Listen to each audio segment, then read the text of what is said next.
La seule chose que je sais, c'est que je ne sais rien. Ces mots résonnent à travers les âges, écho d'une voix audacieuse en quête de vérité.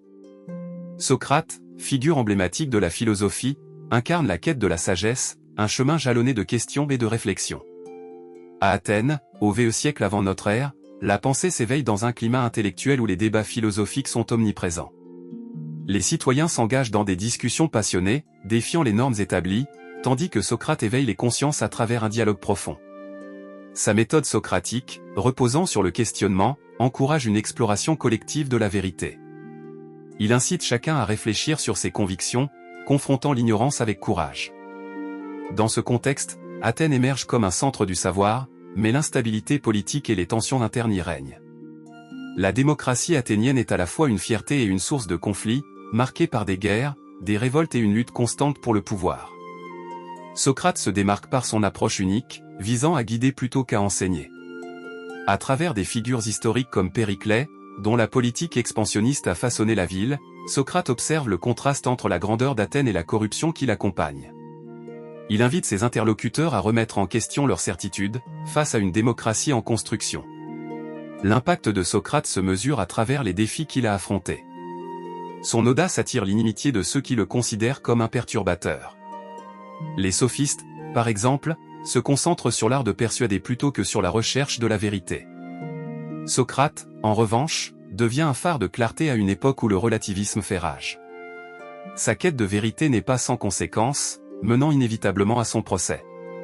Accusé de corrompre la jeunesse et d'impiété, il défend non seulement sa vie, mais aussi ses convictions, incarnant la résistance à l'injustice. Socrate devient un héros tragique dont les idées résonnent encore aujourd'hui. Son héritage va au-delà de ses réflexions sur la vertu, nous invitant à interroger notre propre existence. Socrate, engagé dans une quête effrénée de sagesse, discute avec des jeunes, des politiciens, des cyniques. Un jour, près de l'agora, il engage un dialogue avec des sophistes. Ce lieu, vibrant de voix et de gestes, est le cœur de la vie publique athénienne, où les citoyens se rassemblent pour débattre des affaires de la cité. En posant la question « Qu'est-ce que la vertu ?», il déclenche une réflexion qui expose le clivage entre l'apparence et la réalité. Les sophistes, bien que brillants orateurs, se retrouvent piégés par leurs propres arguments, incapables de fournir une définition satisfaisante, tandis que Socrate, avec une simplicité déconcertante, révèle les contradictions dans leur discours. Ces échanges donnent naissance à sa méthode dialectique. En guidant ses interlocuteurs à travers des questions ouvertes, il les pousse à réaliser qu'ils ne savent pas ce qu'ils croient savoir.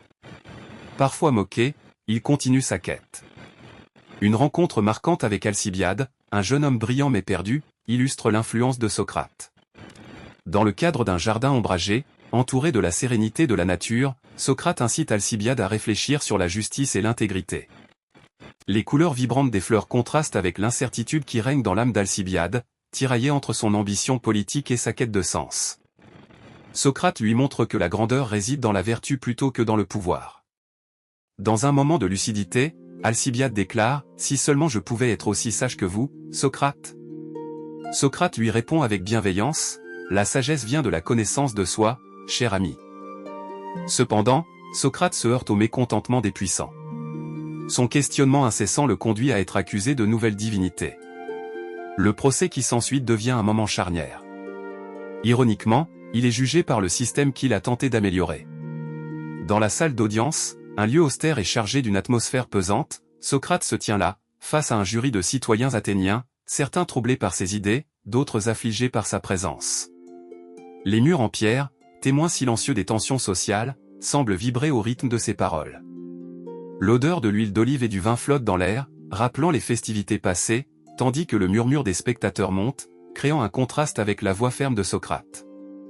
Il défend non seulement sa vie, mais aussi la pensée critique dans une société libre, déclarant « Je préfère la mort à la soumission à l'injustice ». Les jurés, face à la pression sociale et aux murmures désapprobateurs du public, le condamnent à mort. Ce jugement choque un peuple en quête de sagesse, et un sentiment de malaise s'empare de l'assemblée. La condamnation à mort de Socrate marque un tournant décisif dans l'histoire de la philosophie. Au lieu de fuir, il choisit de rester dans sa ville, la seule qui lui a tant donné. Dans sa cellule, il demeure fidèle à ses principes, continuant à philosopher avec ses disciples, abordant des questions profondes sur l'existence, la moralité et l'âme. L'odeur de la terre humide et des murs froids de la prison se mêle à l'atmosphère sereine qui l'entoure. C'est dans cette obscurité que Socrate fait preuve d'une lumière intérieure. Il se penche sur la nature de la mort, posant des questions qui le hantent mais qu'il veut comprendre. La mort est-elle un sommeil sans rêve ou un passage vers un autre monde, se demande-t-il, tandis que la lumière des torches vacille autour de lui. Avec une sérénité troublante, il semble transcender la peur, voyant la mort non pas comme une fin, mais comme une possibilité d'épanouissement spirituel, comme il le souligne dans ses échanges avec ses amis, qui se pressent autour de lui, inquiets et émus. Dans ces derniers instants, il déclare que la mort est peut-être le plus grand bien qui puisse arriver à l'homme, acceptant son sort avec une sagesse impressionnante. Au fond de lui, il sait que ses idées survivront, défiant le temps et les générations futures. Il souhaite rencontrer d'autres âmes, dans un monde où la vérité et la sagesse prévalent. Le jour de sa mort, Socrate choisit la coupe empoisonnée sans trembler. Il fait face à ses disciples avec un regard empreint de compassion, les encourageant à ne pas pleurer pour lui, mais à célébrer la quête de la vérité.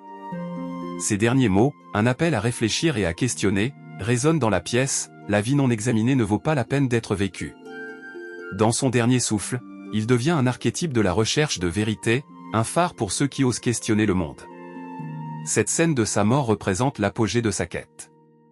En acceptant de mourir pour ses idées, Socrate se transforme en martyr de la philosophie. Son choix illustre que la sincérité intellectuelle a un prix qu'il est prêt à payer. Cela interroge notre propre engagement dans la vérité, serions-nous capables d'affronter l'adversité avec la même détermination ? L'héritage de Socrate ne se limite pas à sa mort héroïque, mais s'étend à son rôle dans le développement de la pensée critique. Ses dialogues, immortalisés par Platon, continuent de défier nos croyances. Chaque mot, chaque question, chaque réponse devient un outil, une arme contre le conformisme. Socrate nous a légué une méthode d'interrogation, invitant à explorer les nuances de la pensée humaine.